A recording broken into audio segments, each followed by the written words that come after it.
by 3 political science majors also here at Bellarmine. We have Alexis Brown with us from the College, or the College of Democrats, yes, the College of Democrats, and we have Thomas Finch with the Republicans. And sitting next to me is Julie Reczek with our Student Pre-Law Society, and she is a current intern for Jack Conway. Tonight's broadcast is being live streamed by Bellarmine School of Communications, and we invite you to share your questions with our panel by using the Twitter hashtag #BluegrassDebate. So again, that's hashtag #BluegrassDebate. So let's get started. So just kind of a basic and general question. What do you think of the debate? How did the candidates do tonight? Well, I think it's going to depend on what exactly we're looking at. I think each candidate answered their questions, for the most part, to the best of their ability. I would have liked to see a lot less attacking and more answering questions.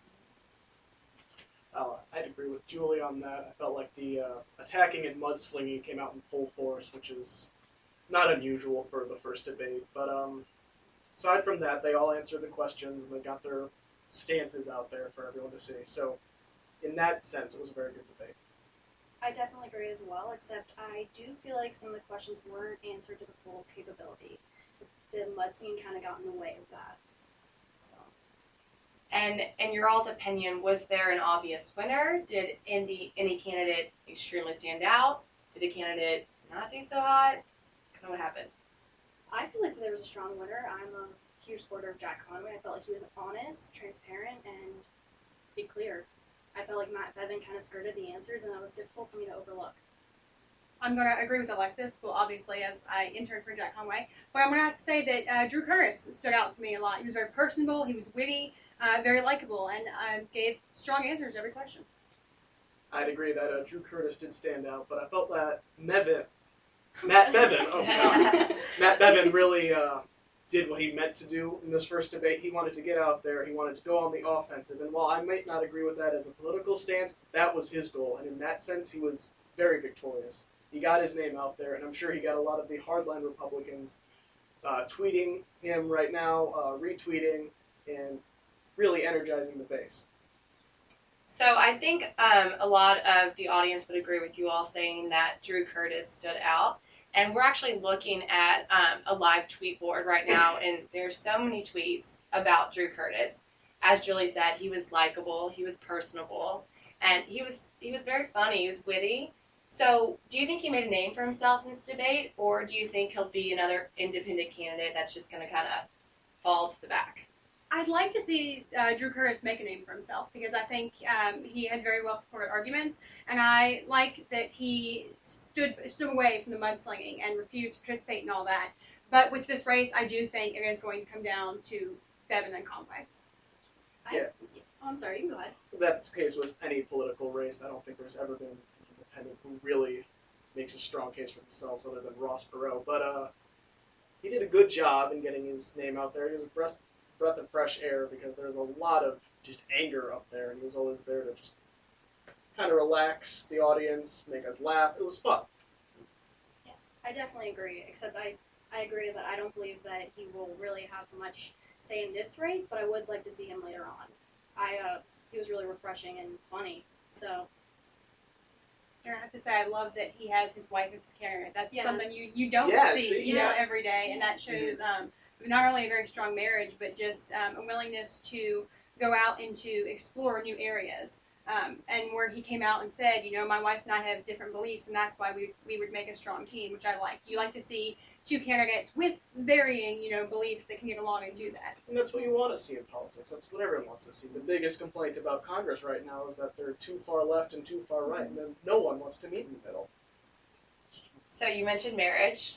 So it's a perfect segue into a topic that is extremely hot in Kentucky right now, and that's Kim Davis. So there was 2 questions about Kim Davis in tonight's debate. How do you think the candidates did in addressing these questions? Well, they towed the party line, and that's what everyone expected. I agree with what Curtis said, really, though, is that if there's a law, you have to follow it, and if you don't, you should be removed from office or asked to be excused. That was true with Kim Davis, and I know I'll probably make some people mad about that, but she did break a federal law. Whether or not that violated her First Amendment rights is another question. but there's no doubt that she violated the federal law. And then Jack Conway, there's the argument to be made that he did not follow the Kentucky state law. Well, I'm going to go from what Tom says and say that I think Jack Conway did follow the state law and that he did pursue that. His choice not to appeal it, was his own choice and his own conscience. Like Conway was using her conscience to not, give marriage license. And Jack Conway did, pursue this. And when, after the judge's orders, he realized that this was a discriminatory law, he backed off it instead of choosing to repeal it. And I don't think that reflects him as not doing his job, but I think that reflects his personal beliefs, the voice of the judge, which is the voice of our legal system. So we are looking at, as I said before, a live tweet board, and Mr. Sparks, 87, says, honestly, I was on the fence on whether to vote for Curtis. Tonight's Bluegrass debate sealed it. What do you all think about that? Do you agree with Mr. Sparks? Personally, I don't agree with Mr. Sparks, but that's the kind of attitude you'll see from a lot of young voters, is that they're very sick of the two-party system. So people who stand out from that, back in 2008 and 2012, Ron Paul did really well among the youth. Right now, Bernie Sanders is pulling really well in youth voters, and I think Curtis has a chance of doing that in Kentucky. Yeah, I'm going to agree with Tom. Obviously, we know who I'm voting for. But I do think that Curtis did, got me. That I do think Curtis did stand out, and I do think he will increase in who's going to vote for him, because he was so respectful throughout the debate and likable personally. Go ahead. No, I please go definitely ahead. agree. We all know who I'm voting for as well, but I actually considered Curtis. Wow, he is really great, and I kind of agree. So just really refreshing. I know I already said that, but I'm just really surprised at how well he did tonight. So while Curtis was relaxed and very comfortable up there, a lot of people were tweeting about Jack Conway's sweating issue. He was obviously sweating on camera. I don't know how close you all were sitting in the debate where you could see it or not. But what do you think this says, and how does it affect people's opinions about him? Well, I'm going to first go and say that I was sweating in there. It was hot. Everyone was crammed in there. I don't think Bellarmine sees that many people in, our theater that often. But I think in our debate, I think he was nervous. And I think, with it being the first debate, that there's a lot of room for improvement for every candidate. And that eventually, Jack Conway is going to be able to go up there and just kill it. Yeah, I've been an actor in high school, and I've been under those stage lights. It's awful. You sweat buckets, as gross as that sounds. So I really don't think that reflects anything on how nervous he was or anything. He might just sweat more than anyone else. Yeah. Even if he was nervous, it's not really that big of a deal. Just Exactly, it's the cares. first debate. And I don't think the fact that he sweat should really matter or anything. His ideals and he was clear was perfect. So.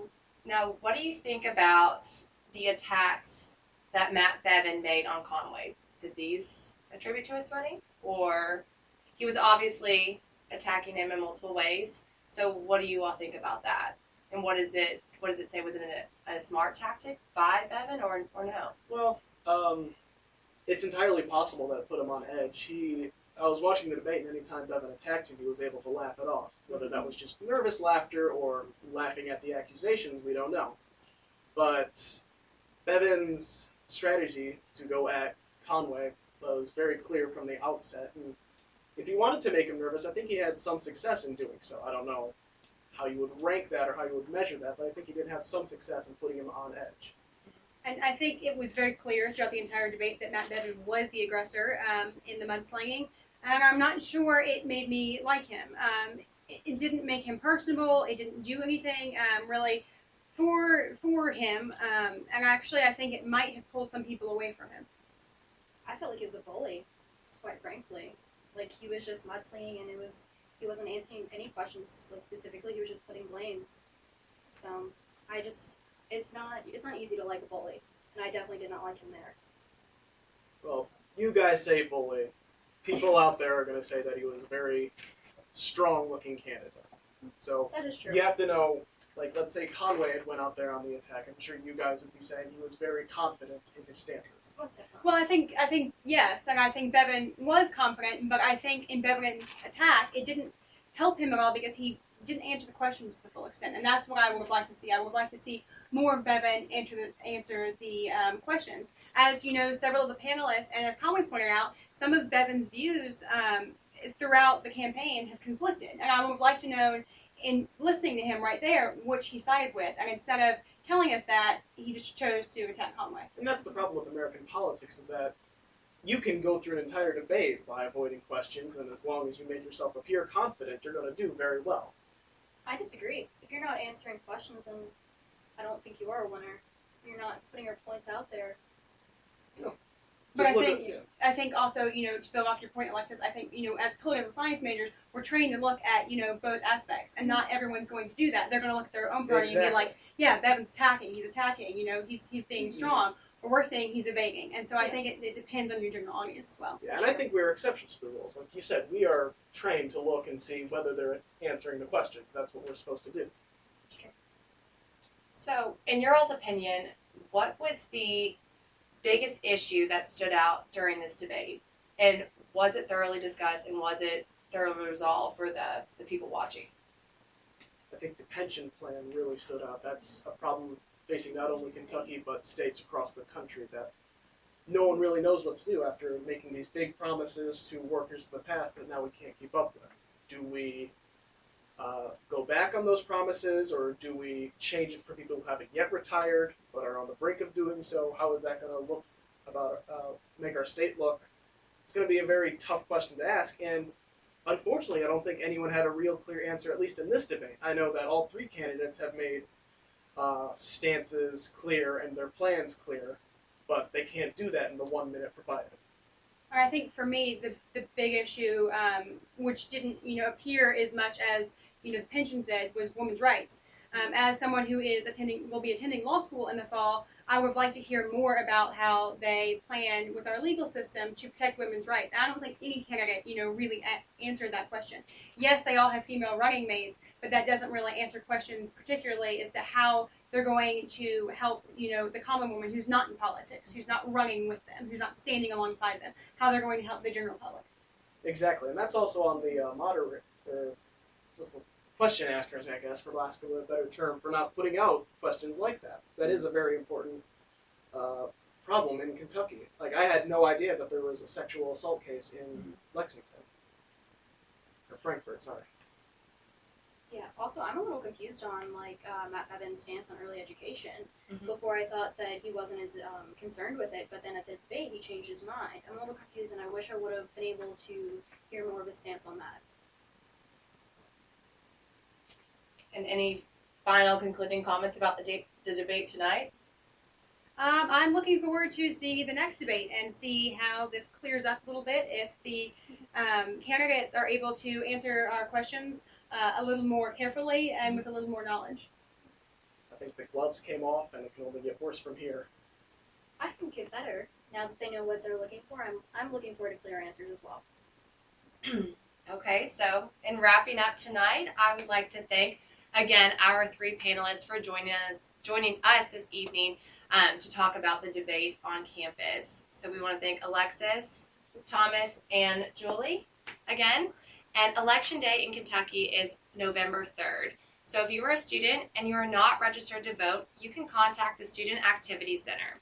But remember, in order to get registered to vote, you must contact them before October 5th. So on behalf of the students at the Bellarmine Communications Department, I'm Olivia Reibel. Thanks for watching, and good night.